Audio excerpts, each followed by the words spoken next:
तो अगर आपने इस वीडियो को चूज़ किया है तो आपके दिमाग में भी कभी न कभी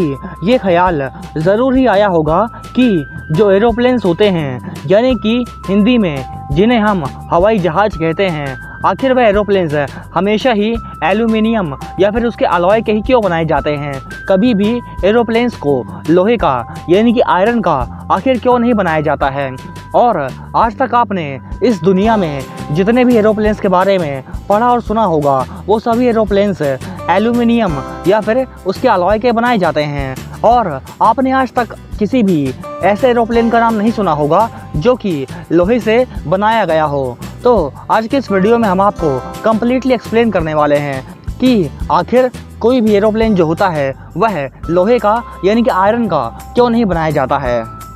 तो सबसे पहली बात तो यह है कि हमें जो कोई भी चीज़ बनानी है, उस चीज़ को बनाने के लिए कौन कौन से एलिमेंट्स का यूज़ होने वाला है, उसमें कौन कौन सी चीज़ें लगने वाली हैं और कौन कौन से मेटल्स का यूज़ उसमें होगा, यह इन चीज़ों पर डिपेंड करता है। पहली बात वह जो चीज़ बनाने जा रहे हैं हम, उसका यूसेज फ्यूचर में क्या होने वाला है, यानी कि फ्यूचर में हम उसे किस काम के लिए यूज़ करने वाले हैं। सेकंड बात वह कौन कौन सी कंडीशंस में काम करेगा, यानी कि वह हार्ड एंड टफ कंडीशंस में काम करने वाला है या फिर वह किसी नॉर्मल कंडीशन में काम करेगा। थर्ड बात उसे बनाने में कितनी कॉस्ट आने वाली है, यानी कि टोटल प्रोडक्शन कॉस्ट उसमें कितनी आएगी। एंड इसके बाद फोर्थ और जो लास्ट टर्म है जिसे हम काफ़ी ज़्यादा ध्यान में रखते हैं किसी भी चीज़ को बनाने के लिए, वह यह है कि हमने जिन जिन मेटल्स को यूज़ किया है, जो भी चीज़ें हमने सेलेक्ट की हैं उस चीज़ को बनाने के लिए, उन सभी चीज़ों को यूज़ करके उस चीज़ को बनाना क्या आसान है या फिर मुश्किल है, यानी कि क्या वह काफ़ी सिंपल है या फिर नहीं है, हम ये भी देखते हैं। और उसके बाद ही हम किसी भी चीज़ को बनाना स्टार्ट करते हैं। और अगर अब हम बात करते हैं एरोप्लेन की, तो एरोप्लेन जो होता है उसका काम होता है हवा में उड़ना,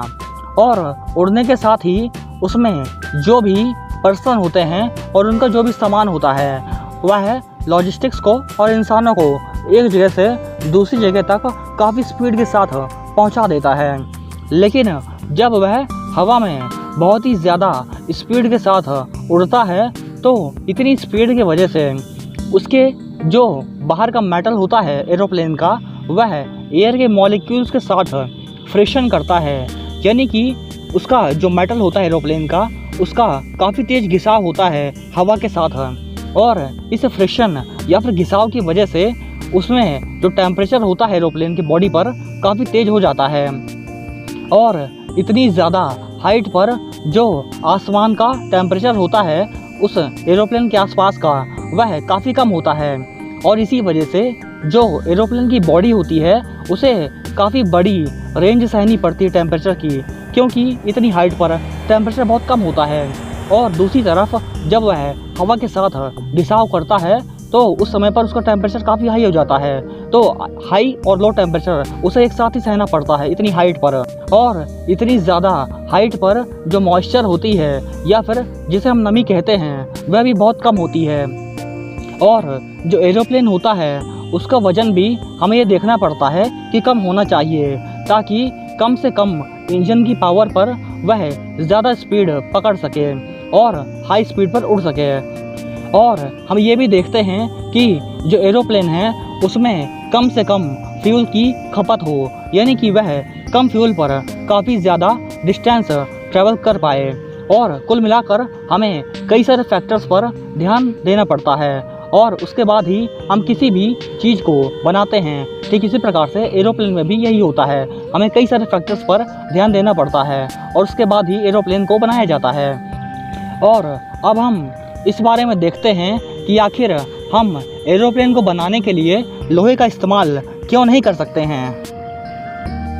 तो सबसे पहले हम ये देख लेते हैं कि आज के समय में चलने वाले मैक्सिमम जो भी एरोप्लेन्स हैं उनमें किन किन चीज़ों का कंपोजिशन किया जाता है और किन किन चीज़ों को मिलाकर उन्हें बनाया जाता है। तो अगर हम बोइंग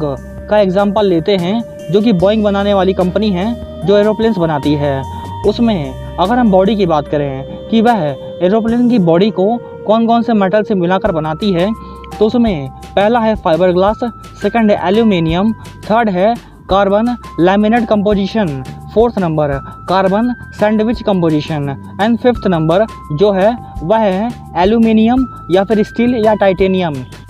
इन तीनों में से वह किसी एक मेटल का यूज़ करती है। और अगर हम उसके वेट की बात करें कि वेट वाइज कौन सा मेटल कितना यूज़ होता है, तो उसमें टाइटेनियम 15%, एल्यूमिनियम 20%, स्टील 10% और जो अदर मिक्सचर्स होते हैं जो कि काफ़ी सारे मेटल्स को मिक्स करके बनाए जाते हैं वह 5% होते हैं। और उसमें 50% एक बड़ा हिस्सा होता है वह एल्यूमिनियम यूज़ किया जाता है और बाकी मेटल्स जो होते हैं उसमें कंपोजिट करके बनाए जाते हैं। और इसके बाद अगर हम एयर बसेस के जो एरोप्लेन्स होते हैं उनका अगर कंपोजिशन देखते हैं, सबसे पहले उनमें एल्यूमिनियम या एल्यूमिनियम लिथियम यूज़ किया जाता है और उसके बाद कंपोजिट्स का यूज़ किया जाता है जिसमें कि काफ़ी सारे मेटल को मिक्स किया जाता है और उसके बाद एक पार्टिकुलर मेटल को बनाकर उस एरोप्लेन में यूज़ किया जाता है। एंड थर्ड नंबर पर स्टील आता है, फोर्थ नंबर पर टाइटेनियम एंड फिफ्थ नंबर में ऐसे कई सारे अलॉयस होते हैं जिन्हें कि मिक्स करके इनकी फ्रेम को बनाया जाता है। तो इस कंपोजिशन से हमें ये पता चलता है कि आजकल के मॉडर्न वर्ल्ड में जितने भी एरोप्लेन्स बनाए जा रहे हैं उनमें कंपोजिट मटेरियल्स को और एल्यूमिनियम्स को मैक्सिमम यूज़ किया जाता है। लेकिन अब ये जो कंपोजिट मटेरियल है आखिर ये क्या होता है? तो दरअसल बात ऐसी है कि हमें जिस पर्टिकुलर स्पेसिफिकेशन या फिर प्रॉपर्टी वाला मटेरियल चाहिए वह किसी एक मेटल में मौजूद नहीं होती है। तो इस वजह से हमें दो या फिर दो से अधिक ज़्यादा एलिमेंट्स को मिलाकर एक कंपोजिट मटेरियल बनाना होता है, क्योंकि जो प्रॉपर्टी हमें किसी सिंगल मटेरियल में नहीं मिल सकती थी वह दो मटेरियल्स को मिलाने के बाद हमें जो थर्ड मटेरियल मिलेगा उसमें वह प्रॉपर्टी मौजूद होगी और इसी वजह से हम कंपोजिट मटेरियल्स को बनाते हैं। और वह जो कंपोजिट मटेरियल होता है वह उन सभी प्रॉपर्टी से फुलफ़िल होता है जो कि हमें चाहिए होती हैं, जैसे कि GFRP यानी कि ग्लास फाइबर रीइंफोर्स्ड प्लास्टिक या फिर QFRP जिसका मतलब होता है क्वार्ट्ज फाइबर रीइंफोर्स्ड प्लास्टिक और CFRP यानी कि कार्बन फाइबर रीइंफोर्स्ड प्लास्टिक।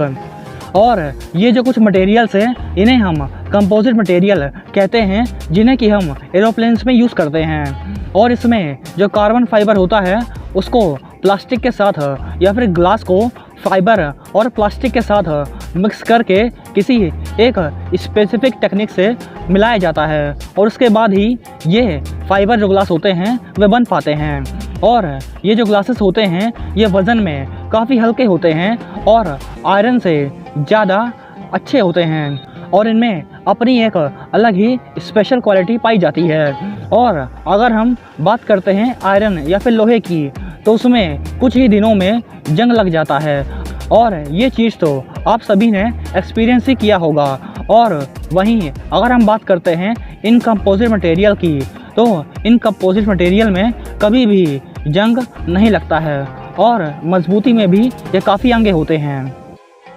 और अगर हम अब वेट वाइज बात करते हैं तो 1 क्यूबिक मीटर में जो लोहे का टुकड़ा होता है उसका जो वेट होता है वह 7200 kg या फिर इससे भी ज़्यादा हो सकता है। और वहीं उतने ही बड़े और उतने ही एरिया में फैले हुए अगर हम एल्यूमिनियम के टुकड़े को वेट करते हैं तो उसका जो वज़न आता है वह सिर्फ 2700 यानी कि 2700 kg आता है और इससे वह थोड़ा ज़्यादा भी हो सकता है, लेकिन आयरन कंपेयरिंग में ये काफ़ी कम है। तो आयरन या फिर जो लोहा होता है उसकी कई सारी खामियों को देखते हुए, जैसे कि जल्दी से जंग लग जाना, उसका भार काफ़ी ज़्यादा होना और कोई भी स्पेशल टाइप की क्वालिटी आयरन में नहीं पाई जाने की वजह से जो आयरन होता है उसे एरोप्लेन में ज़्यादा यूज़ नहीं किया जाता है और सिर्फ कुछ पार्ट्स को बनाने के लिए ही एरोप्लेन में आयरन का यूज़ किया जाता है। और यही कारण है कि पूरा का पूरा जो एरोप्लेन होता है वह कभी भी लोहे का नहीं बनाया जाता है। एंड आई होप कि आपको ये जो वीडियो है ये काफ़ी इंटरेस्टिंग एंड इन्फॉर्मेटिव लगा होगा। एंड अगर आपको हमारी वीडियो अच्छी लगी तो आप हमारे इस चैनल को सब्सक्राइब करें। And thanks for watching this video.